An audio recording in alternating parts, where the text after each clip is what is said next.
you who swallow the fallen star. O heartless man, your heart shall soon belong to me.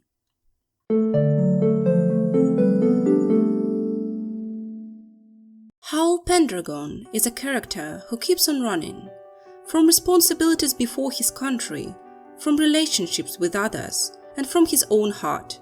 He even arguably runs away from being the main character, giving this title to Sophie, despite the fact that Hayao Miyazaki's animated film Howl's Moving Castle quite literally has his name in it. Hayao Miyazaki, a genius director and storyteller, is known for masterfully balancing different plots and life lessons in his works, delivering his life philosophy without his animated movies becoming overbearing lectures. One of the key elements of Miyazaki's works is the question of growing up, or to be more precise, maturing as a person.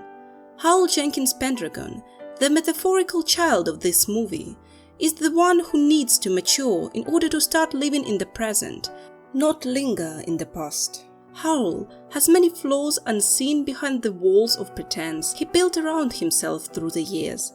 Shrouded in this comfortable facade, he lived untouched by the burdens of the responsibility of growing up. But every wall crumbles, and his were destined to be destroyed the moment Sophie Hatta stepped into his castle. But this video essay is not about Sophie. It's about Howl and his character's journey from a scared boy afraid to connect with others to a grown man who stepped into the fantasy of idealized domestic bliss. At the beginning of the movie, we are introduced to Howl as an image of himself he created, an ideal princely type who is fashionable, perfectly composed, and not afraid of danger. He swoops in and saves damsels from threats, takes them for a ride in the sky, and then disappears without a trace. So it comes as no surprise that people think Howl is eating hearts. The motif of Howl and hearts, unsurprisingly, is prevalent throughout the movie. But here, at the start of the film, before we get to know Howl's story and get involved in Sophie's quest to break her curse, we do not see Howl the person, we see an image. It is not a stretch to say that many young and grown viewers became swooned with Howl, myself included. He perfectly plays into the idea of a romantic fantasy, but that's just it, a fantasy, at least at the start. When together with Sophie, we start living with Howl and getting inside his metaphorical heart, which is his castle, we slowly peer through the cracks of his facade. His castle is imposing and grand on the outside, but inside it is a dirty and unkept small home. It is not a coincidence that the interior of the castle is more modest than the exterior. We are told that Howl, much like his home, is impressive on the outside, but neglected on the inside.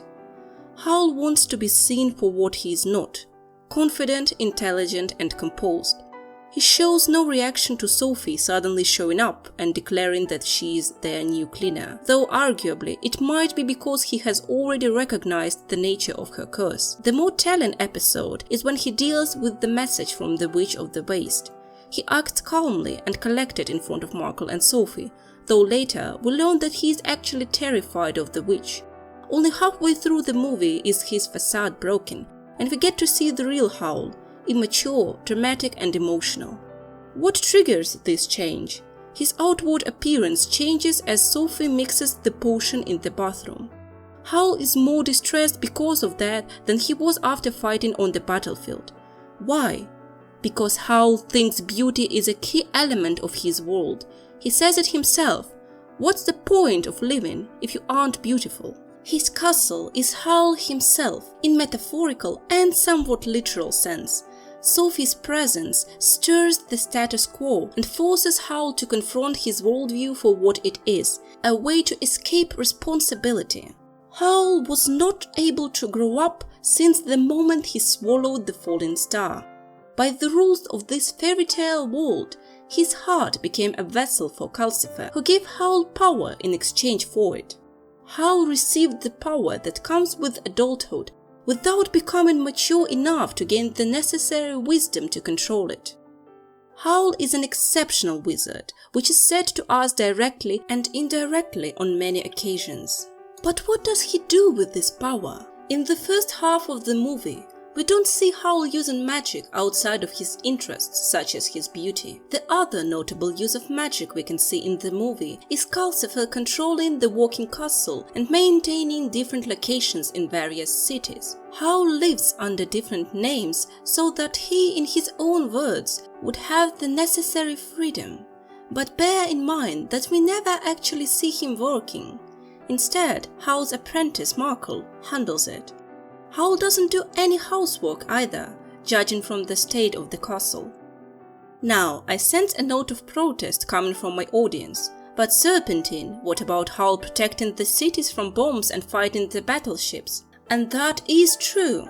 His doings are heroic at heart and show even at the beginning of the story that there is a good soul underneath the facade of the nonchalant pretty boy Howl tries to be.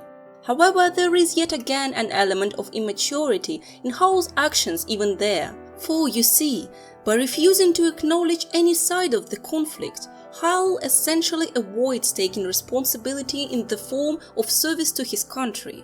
For the purpose of this discussion, it does not matter that the war going on in their world is essentially a foolish conflict that serves no real purpose or reason. As we see at the end of the movie that the prince, whose disappearance was the source of conflict between the countries, was cursed by an unknown outside forces, which make the entire war absolutely pointless. Still, Howl runs away from confronting his teacher and fulfilling the promise he made while enlisted in the magic school. Howl's desire for power and respect comes from his childhood, which he was never able to leave until he met Sophie. From the hints we get throughout the movie, we can see that Howl was a lonely child who spent his summers in an isolated cabin in the middle of a flower field. He never mentions his parents and only once talks about his withered uncle who left him the cabin. The only person from Howl's past who is present in the story is Madame Salimon, Howl's former teacher. It says a lot that she feels more disappointed with him than worried about his deal with the demon. One could even argue that Salimon sees Howl as a project she invested in, not an actual person in pain. In Salimon's worldview, Howl is still her apprentice, with his agency being Salimon's to command.